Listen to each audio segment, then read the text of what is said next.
சில டைம் வித்தியாசம்லாம் இருக்குது. ஆடி அமாவாசை, புரட்டாசி அமாவாசை, தை அமாவாசை, இந்த 3 அமாவாசைகள் முக்கியம்னு சொல்கிறாங்க. இன்னொன்று சொல்கிறாங்க என்னென்னா, இந்த மாதங்கள் முழுவதும் தேவர்களுக்கு இரவு, இது வடக்கு நோக்கிய பயணம், இது பகல் அப்படின்னு சொல்கிறாங்க. இப்போ நீங்கள் நினச்சி பாருங்கள், இங்கே என்ன சொல்கிறாங்கன்னா, ஆடி மாத அமாவாசை ஏன் சிறப்பு அப்படின்னா, தேவலோகத்திலிருந்து நம்மளுடைய முன்னோர்கள் இந்த பூமிக்கு வருவதற்காக கிளம்புறாங்க.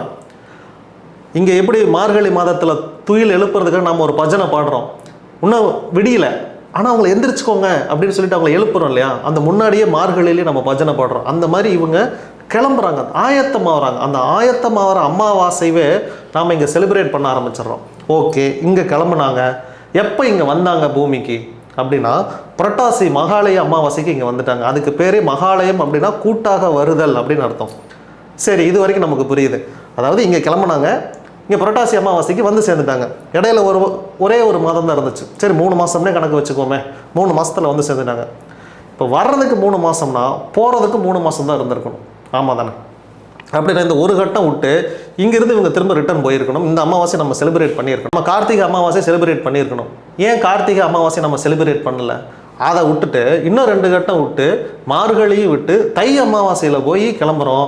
2வது தை அமாவாசையில் ஒன்று சொல்கிறோம், இப்போ அவங்க தேவலோகத்துக்கு போயிட்டாங்க.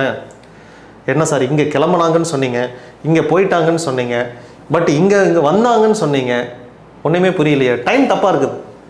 இப்போ ஈரோட்டுக்கு போகிறதுக்கு 400 கிலோமீட்டர்னா வர்றதுக்கு 400 கிலோமீட்டர் இருந்திருக்கணும். இதுதான் கரெக்ட். போகிறதுக்கு 400 கிலோமீட்டர், வர்றதுக்கு 4000 கிலோமீட்டர்னா ஏன் இந்த ரூட்டில் வந்தீங்க அப்படின்னு ஒன்று இருக்கு இல்லையா? எந்த ரூட்டில் வந்தீங்க? போன ரூட்டில் நீங்கள் வரல, அப்படி வந்திருந்தால் உங்களுக்கு 400 கிலோமீட்டர் தான். நீ 4000 கிலோமீட்டர் ஆச்சுன்னு சொன்னீங்கன்னா நீ ஏதோ வேறு ரூட்டில் வந்திருக்கேன். ஏன் அந்த ரூட்டில் வந்த அப்படின்னா, இந்த ஜாதக கட்டம்ங்கிறது எழுதுறதுக்கு வசதியாக கட்டம் போட்டோம். இது ஒரு சதுரமாக இருக்குது, பட் இட்ஸ் அ நீள்வட்டம், எலிப்ஸ். இந்த நீள்வட்டத்தை நீங்கள் போட்டு இப்போ இதை கம்பேர் பண்ணி பார்த்தீங்க அப்படின்னா, இந்த ஆடி மாதம்ங்கிறது இங்கே இருக்கும், புரட்டாசி மாதம்ங்கிறது இங்கே இருக்கும், தை அமாவாசை தை மாதம்ங்கிறது இங்கே இருக்கும். இது நீள்வட்டத்தில் மட்டும்தான் அவங்களே ட்ராவல் பண்ணுறாங்க. அவங்க எப்படி பண்ணியிருக்கணும், இங்கே இருந்துச்சு அப்படின்னா சரக்குன்னு இங்கே வந்திருக்கணும், திரும்ப போகிறதுனா சரக்குன்னு இப்படி போயிருக்கணும். அவங்க அப்படி போகலை. அவங்க இந்த சூரியன் எங்கெங்கெல்லாம் ட்ராவல் பண்ணுறாரோ இந்த ரூட்டில் மட்டும்தான் அவங்களே ட்ராவல் பண்ணுறாங்க. அதனால தான் திரும்ப இங்கே வந்ததுக்கு பிறகு இங்கேருந்து நேர்கோட்டில் இவங்க பயணிக்கிறாங்க. நேர்கோட்டில் பயணிக்கிறாங்க. நீங்கள் நல்லா புரிஞ்சுக்கணும், வரும்போது அவங்க நேர்கோட்டில் பயணிக்கலை. ஆனால் எப்போ இந்த பூமிக்கு வந்து இந்த சக்தியெல்லாம் வாங்கினாங்களோ இப்போ அவங்க மனுஷங்களாக கிட்டத்தட்ட மாறிட்டாங்க.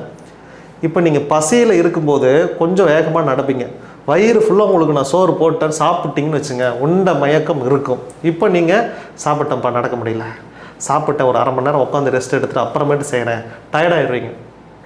ஒன்று, இந்த டயர்டு அவங்களுக்கு இருந்திருக்கலாம், அதனால போகிற டைமிங் வந்து ரொம்ப ஜாஸ்தி எடுத்துக்கிறாங்க, கிலோமீட்டர் வந்து சுற்றி போகிறாங்க. இங்கே இடையில பூமி இருக்குது. நீங்கள் நல்லா கவனிச்சிங்கன்னா, இங்கே புறப்பட்டாங்க, அவங்க எங்கே வந்திருக்கணும்னா இங்கே வந்திருக்கணும், இங்கே தான் அவங்க வரவே போகிறாங்க. ஆனால் இங்கே வர்றதுக்கே அவங்க இந்த மாதம் டைம் எடுத்துக்கிட்டு இங்கே தான் வந்தாங்க. இங்கே வந்ததுக்கப்புறம் அவங்க தை அமாவாசைக்கு புறப்பட்டு தான் திரும்ப தேவலோகத்துக்கே போகிறாங்க. நைட்டானால் பேய் வருது அப்படின்னு ஒன்று சொல்கிறோம் இல்லையா, இதுக்கு அர்த்தமே தேவர்களுடைய லோகத்தில் தேவர்களுக்கு இரவு பொழுது ஆரம்பித்த உடனேயும் நம்மளுடைய முன்னோர்கள் அப்படின்னு சொல்கிற ஆவிகள் கிளம்பி இந்த பூமிக்கு வராங்க. இவ்வளோதான். இதோட அர்த்தம் தான் இரவான பேய் வரும் அப்படின்னு சொல்லிட்டாங்க. பேய்ங்கிறது ஆன்மா, ஆன்மாங்கிறது நம்மளுடைய முன்னோர்கள். இதிலிருந்து என்ன புரியுது அப்படின்னா, இவங்க சூரியனுடைய சுற்றுவட்ட பாதையில் தான் ட்ராவல் பண்ணுறாங்க, அதனால அவங்களுக்கு இவ்வளோ டைமிங் எடுத்துக்குது. இதில் இந்த புரட்டாசி அமாவாசை மட்டும்தான் சிறப்பான அமாவாசை. ஏன்னா அவங்க அந்த பூமியை டச் பண்ணிட்டாங்க. இப்போது நம்ம ஏற்கனவே சொன்ன மாதிரி நம்ம கொடுக்குற எல்லா திதி தர்ப்பணம், அவங்களுக்கு கொடுக்குற அனைத்து நல்ல காரியங்களும் அவங்க வாங்கிட்டு இந்த பூமியிலேயே இருந்து இதெல்லாம் யார் எனக்கு கொடுத்தாங்களோ அவங்கெல்லாம் நல்லா இருக்கணும்னு அவங்க நம்மளை ப்ளஸ் பண்ணுறாங்க. இந்த ஆசீர்வாதங்களை நம்ம வாங்கினதுக்கப்புறம் இந்த பூமியில் இருக்கிற நம்ம எல்லாருமே நல்லா இருக்கிறோம். இது இந்த பர்டிகுலர் காலத்தில் மட்டும்தான் நடக்குது. தேவர்களுக்கு இரவு பொழுதில் மட்டும்தான் நடக்குது. தேவர்களுக்கு பகல் பொழுதில் இது எதுவுமே நடக்கலை. ப்ரொடெக்ஷனுக்கு தேவர்கள் இருக்கிறாங்க, இங்கெல்லாம் தேவர்கள் இல்லை, அதனால நம்மளுடைய முன்னோர்களை இந்த பூமிக்கு தேவர்கள் அனுப்புனாங்க. இதுதான். இன்னொன்று வச்சுக்கலாம், ஏன் இவங்க நைட்டான பரப்பிட்டு வந்தாங்க, இவங்க நைட்டான இவங்களே அங்கேயே இருந்திருக்கலாம்ல.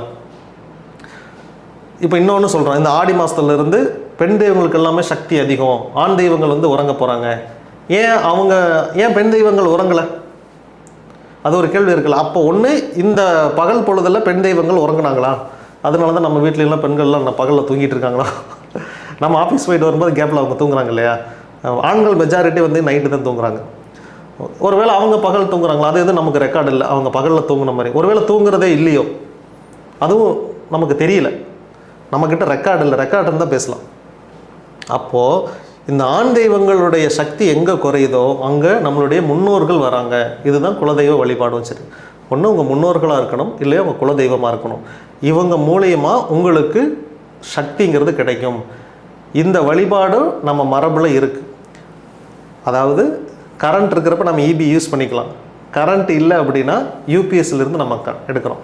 இந்த யூபிஎஸ் எங்கதுலேருந்து இந்த பவர் பேக்கை எடுத்துச்சு அப்படின்னா கரண்ட்டிலேருந்து எடுத்துச்சு, அது தக்க வச்சுருந்துச்சு, அவ்வளோதான். அந்த வேலையை தான் நம்மளுடைய முன்னோர்களும் குலதெய்வங்களும் நமக்கு செஞ்சு கொடுக்குறாங்க. அவங்களும் யார் அப்படின்னா இதே கடவுள்கிட்ட இருந்து சக்தியை வாங்கினவங்க தான், அவ்வளோதான்.